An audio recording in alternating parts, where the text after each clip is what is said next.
Assalamualaikum warahmatullahi wabarakatuh. Bismillahirrahmanirrahim. Ibadah haji merupakan rukun Islam kelima yang wajib dilakukan oleh semua umat muslim jika sudah mampu melaksanakannya. Dan secara khusus untuk haji yang mabrur, Rasulullah SAW sendiri bersabda, "Wal hajjul mabruru laisa lahu illal jannah." Seseorang yang berhaji dan mendapatkan haji mabrur, maka pahalanya tidak lain adalah surga. Bersama Profesor Dr. Kiai Haji Muhammad Sirajuddin Syamsuddin, Ketua Dewan Pertimbangan Majelis Ulama Indonesia, kita akan membahas tentang haji mabrur ini dalam risalah.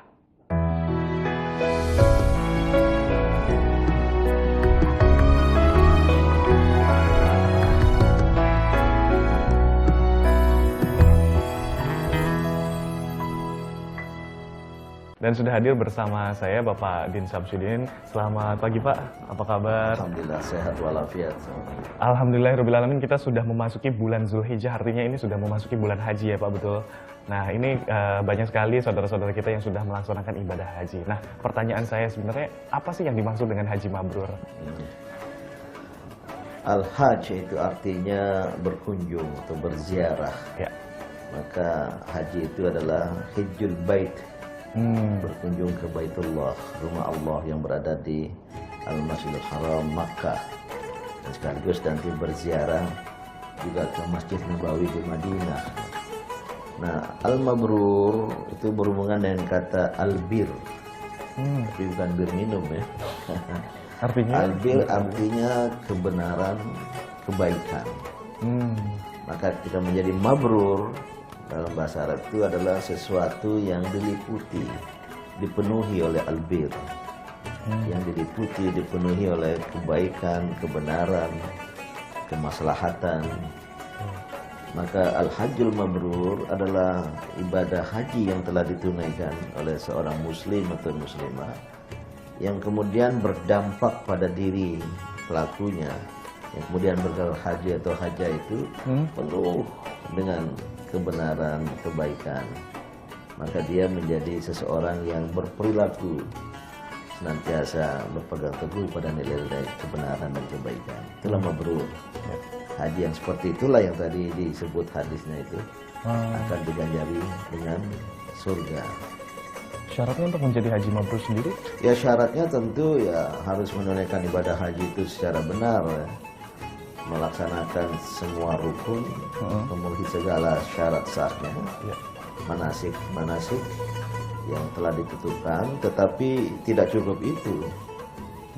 Kalau sekedar itu saja yang dilakukan, tapi tanpa kemudian penghayatan dan pemaknaan, pulang ke tanah air, ya dia bergelar haji karena sudah berkunjung ke tanah suci, tapi belum tentu dirinya, kepribadiannya, kehidupannya diliputi oleh albir tadi itu, belum tentu menjadi mabrur gitu.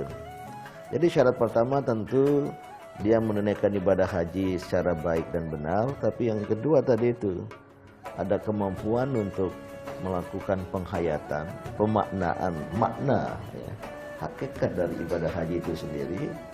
Yang kemudian yang ketiga ada suatu keinginan dan tekad untuk mengamalkannya, menyatalaksanakannya dalam kehidupan, terutama pasca ibadah haji.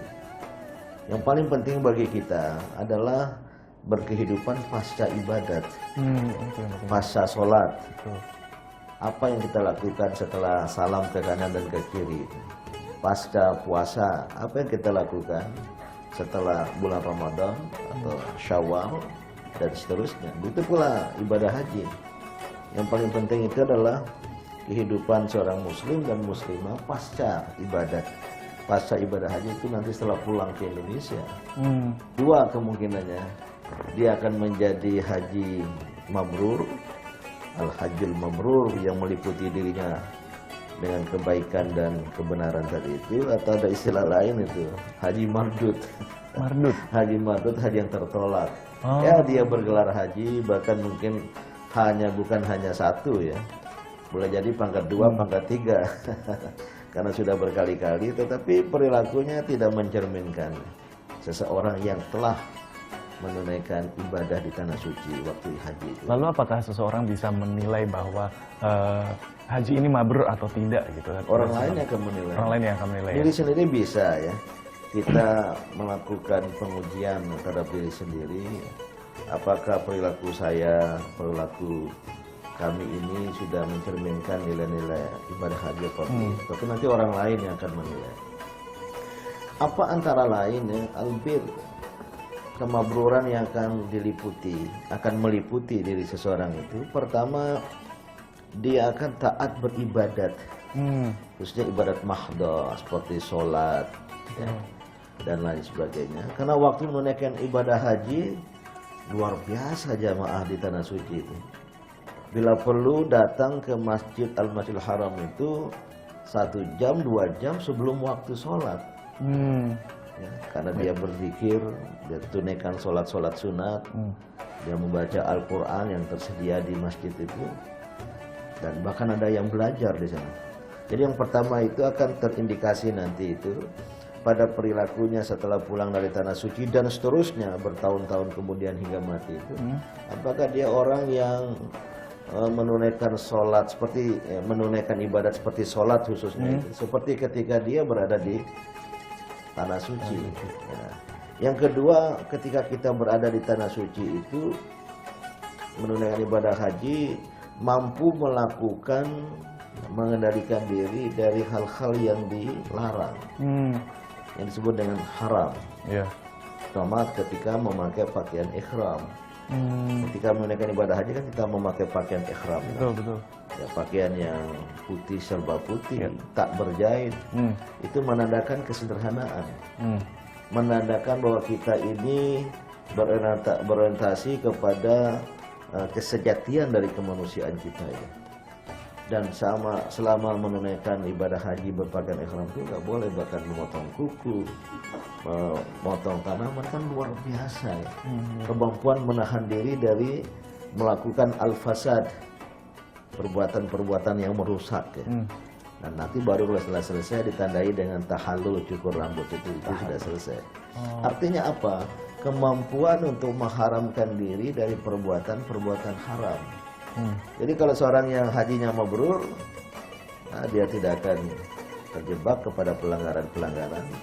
Jangan pulang dari ibadah haji maksiat jalan terus. Ternyata juga dipanggil oleh KPK. Padahal sudah bergelar haji berkali-kali lagi kan. Apalagi ditambah umrah, pertanda dia tidak mampu untuk mengendalikan diri tadi itu tidak mabrur. Yang ketiga ya, tanda-tanda kemabruran albir itu adalah cenderung berinfak, bersedekah. Ketika kita di tanah suci itu, kita tuh wah kalau diminta orang ya, ada orang yang kesusahan, kita tidak mikir lagi. Sangat ringan tangan. Kadangkala ya, bukan ringan tangan memukul. Bukan. Ringan tangan dalam membantu orang. Ringan tangan membantu orang lain, mengambil duit berapa saja dibagi. Tidak ada pakai perhitungan itu. Jangan nanti sepulang dari tanah suci, pas ada kotak amal di masjid, mau ngasih mikir-mikir dulu nih. Yang warna merah, warna biru, warna hijau gitu. Itulah antara lain al-mabrur, dan tentu banyak ciri-ciri lain aja. Sama-sama kita telah mengetahui bahwa ibadah haji merupakan berkunjung ke Makkah dan Madinah untuk menunaikan beribadah ke rumah Allah atau ke tanah suci. Nah, ibadah haji yang mabrur sendiri merupakan ibadah haji yang ditunaikan dengan penuh kebenaran dan kebaikan dari dalam hati masing-masing umat muslim yang sedang melaksanakan ibadah haji. Kita akan bahas selanjutnya dalam Risalah sesaat lagi.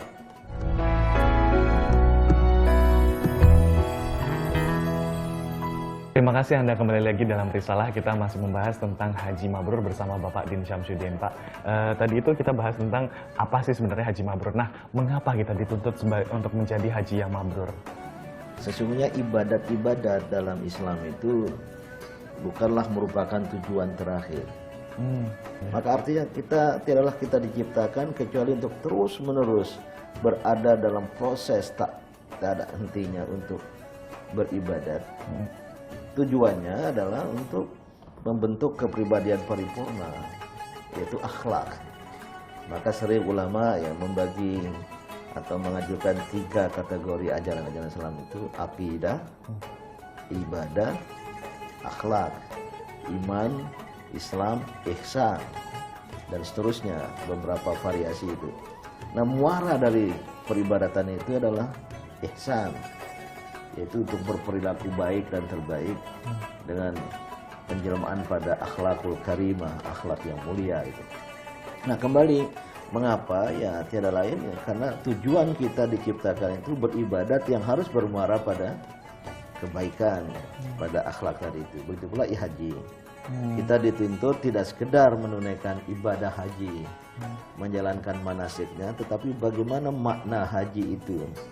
Apa makna ibadah haji? Apa hakikat itu? Harus menjelma dalam kebaikan. Itulah yang tadi mabrur. Maka al-hajjul mabrur, haji mabrur itulah yang balasannya surga tadi itu. Nah, untuk mencapai kemabruran sebenarnya ibadah haji sendiri itu apakah dilakukan pada waktu lebih baik pada waktu muda atau di saat sudah matang saja? Kapan saja. Kapan saja ya? Ya, prinsipnya man istata'a ilaihi sabila. Yaitu bagi orang yang mampu. Mampu berarti tentu secara individual dulu kita punya kemampuan lahir batin, ya, sehat jasmani dan rohani. Punya kemampuan finansial karena berpergian ke tempat jauh, memerlukan biaya baik untuk transportasi maupun untuk akomodasi di sana, dan juga termasuk untuk meninggalkan bekal untuk yang ditinggalkan di rumah, ya, keluarga. Jangan kita pergi beribadah, keluarga kita tidak makan, keluarga kita kelaparan. Dan yang ketiga, berkemampuan untuk melakukan ibadah itu sendiri. Karena ibadah haji masuk dalam ibadat yang sangat bersifat istilahnya fi'liyah, amal perbuatan. Memerlukan ketahanan jasmania. Ya, karena harus tawaf keliling Ka'bah ya. 7 kali sa'i nanti dari Safa Marwah. Walaupun tidak terlalu jauh ya, tapi apalagi pada musim haji berdesakan, tentu memerlukan kesehatan yang prima, ya, kondisi fisik yang prima. Nanti wukuf di Arafah juga demikian. Apalagi nanti ketika berada di Mina, ya, beberapa hari untuk melempar jumroh itu adalah medan yang sangat berat sekali. Maka harus ada kemampuan istitoah dalam arti yang seluas-luasnya. Baik pada waktu muda kalau seandainya berkemampuan, kenapa tidak? Maupun pada waktu tua, ketika kemampuan itu baru datang belakangan. Tapi jangan, kenapa belum pergi padahal sudah mampu nih. Duit nggak ada masalah, segala sesuatu nggak ada masalah, bahkan sudah punya jabatan tinggi, baik di perusahaan, di pemerintahan, tentu rezeki cukup banyak. Jawabannya apa? Belum ada panggilan. Nah, bagaimana ada panggilan kalau tidak ada niat? Panggilannya sudah jelas dalam kitab suci ya. Pergilah menunaikan ibadah haji, inilah ganjarannya. Jadi jangan selalu menjawab tidak ada panggilan. Panggilan itu tergantung niat kita. Maka perlu dari usia kapanpun seorang muslim yang akil balik ya, sudah mempunyai tanggung jawab dan kewajiban menjalankan agama untuk berniat menunaikan ibadah haji. Lalu apakah seseorang yang sudah bisa mendapatkan haji mabrur ini bisa dikategorikan ketika sudah mencapai sifat yang sempurna bisa menjadi seorang pemimpin? Ya, seorang pemimpin itu sebenarnya setiap muslim adalah pemimpin. Tentu pemimpin di lingkaran apa, ya. Dan Rasul kan bersabda ya bahwa setiap kamu adalah pemimpin. Ya. Setiap muslim, setiap diri harus dan bahkan harus menjadi pemimpin gitu. Nah, seorang yang sudah menunaikan ibadah haji tentu diharapkan nanti kepemimpinannya.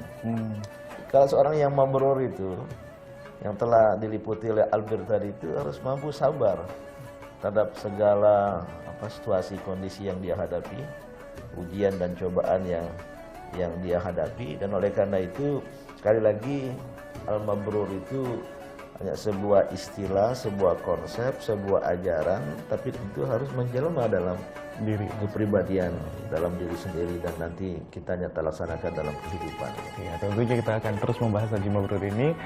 Tujuan beribadah haji bermuara pada kebaikan, bukan hanya sekedar melakukan haji, tetapi resapi maknanya dan realisasikan dalam kehidupan.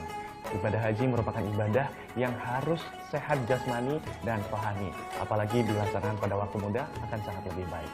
Kami akan terus membahas tentang ibadah haji yang mabrur ini dalam risalah sesaat lagi.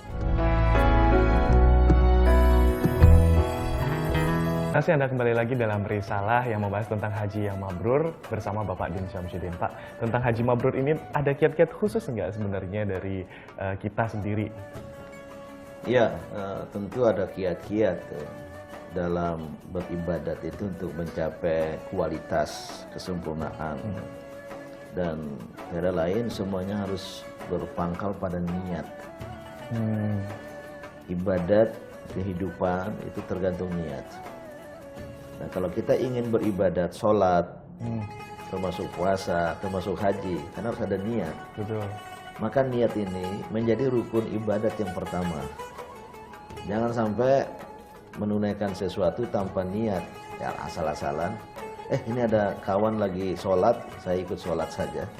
Ada kawan ikut ibadah, menunaikan ibadah haji, pergi ya saya ikut-ikut saja. Tapi bukan disertai niat untuk melaksanakan ibadat dan untuk mencapai tujuannya. Kan itu niatnya.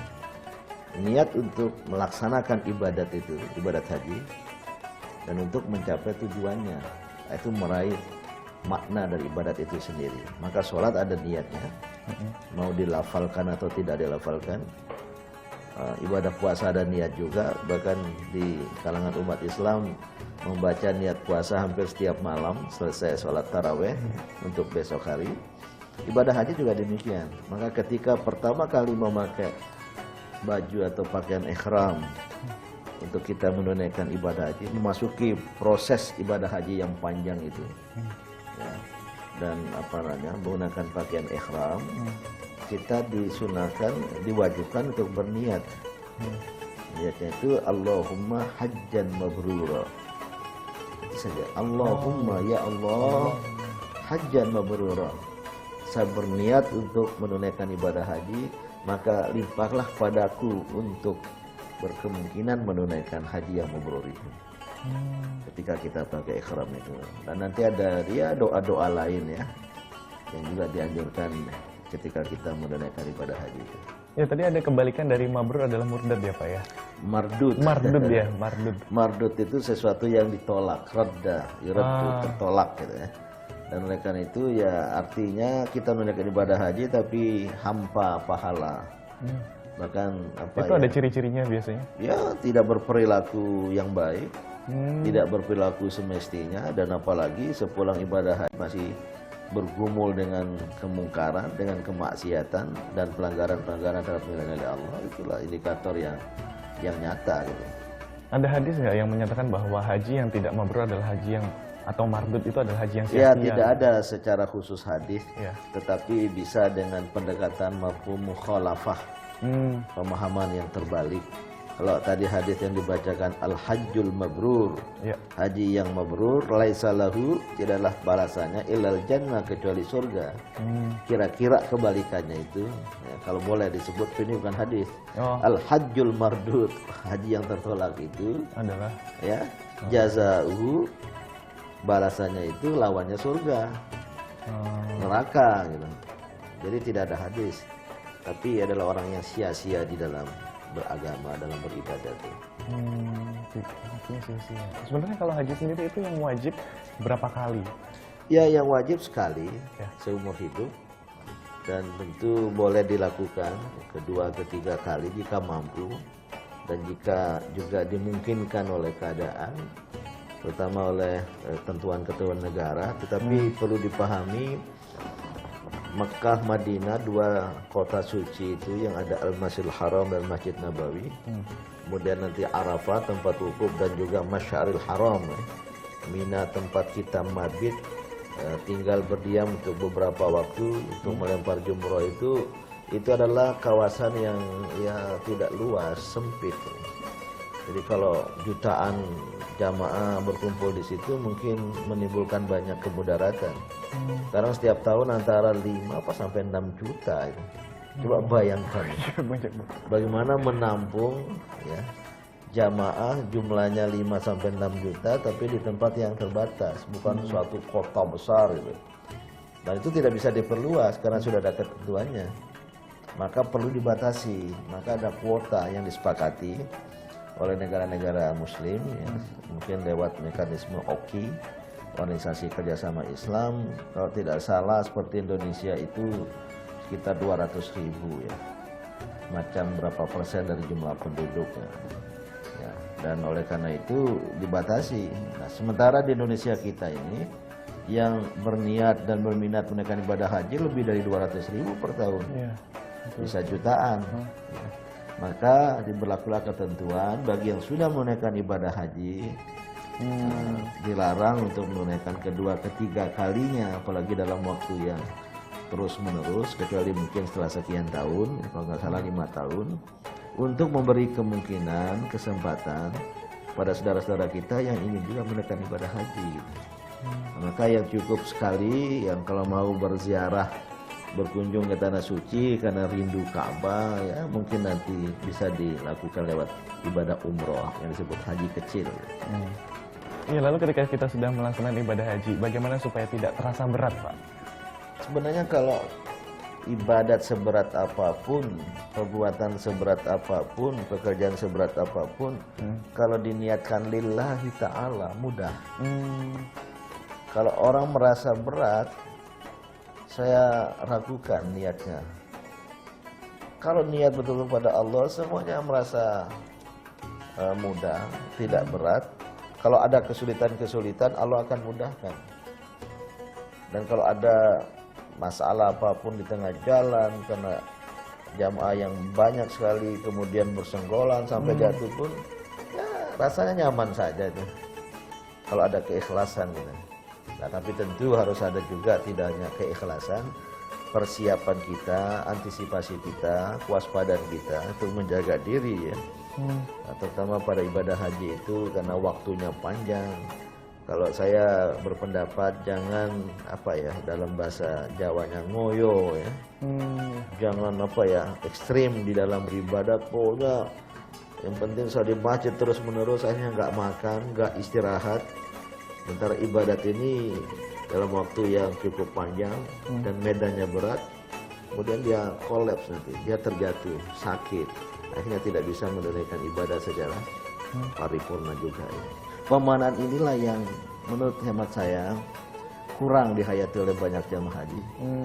Hanya terjebak kepada yang penting saya sudah menunaikan manasik, tapi penghayatan pemanaannya kurang. Saya berpesan pada jamaah haji khususnya dari Indonesia untuk meningkat kepada pemaknaan. Itulah yang akan membawa kita kepada kemabruran, dan kemudian kita akan doa kita akan dikabulkan. Biasa doa ibadah haji antara lainnya Allahumma hajjan mabrura, semoga Allah beri kita haji mabrur, wa sa'yan masykura, dan usaha yang disyukuri, sa'i dan usaha nanti dalam kehidupan yang senantiasa kita syukuri, wa dzamban maghfura, dan dosa yang terampuni, wa tijaratan lan tabura, dan perniagaan kehidupan yang tiada merugi. Alhamdulillah. Insya Allah banyak sekali manfaatnya. Terima kasih atas pencerahannya Pak Din ya. Ibadah haji ini seharusnya memang berpangkal pada niat dari manusia itu sendiri, karena niat ini sangat berguna untuk melaksanakan ibadah haji, karena kita bisa merealisasikan maknanya sendiri supaya haji kita bisa mabrur dan diterima oleh Allah Subhanahu wa taala dan tidak menjadi haji yang mardud atau haji yang tertolak. Semoga Allah Subhanahu wa taala memberikan hidayah demi hidayahnya untuk kita semuanya.